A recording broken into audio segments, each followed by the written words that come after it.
A new statement came from Israeli Prime Minister Benjamin Netanyahu, who went to the White House to complain and heard Trump praise Turkey.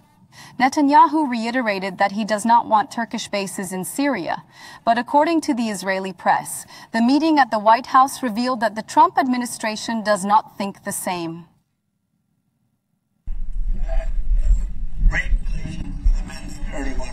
Israeli Prime Minister Benjamin Netanyahu returned from his visit to the United States empty-handed. He complained about Turkey to his most trusted ally, U.S. President Donald Trump, but he did not find what he hoped for.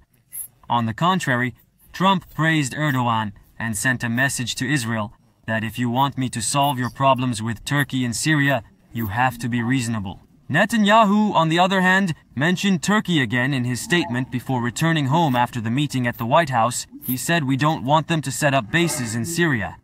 The main issue we discussed was regarding Turkey's desire to establish military bases in Syria. However, this poses a threat to Israel. Therefore, we strongly oppose it and are taking appropriate action. I personally conveyed to President Trump, who is a close friend of mine as well as Erdogan's, that if the situation requires, we will seek his assistance.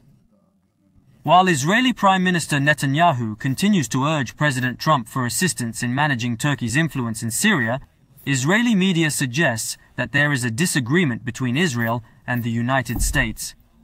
According to the Jerusalem Post, Netanyahu's recent visit highlighted the differences between the two nations. The report emphasizes that President Trump has expressed support for Turkey and recognizes that Ankara will likely play a bigger role in Syria. Moreover, the article stresses that the U.S. president respects President Erdogan for his actions in Syria, and even urged Netanyahu to acknowledge Erdogan's accomplishments.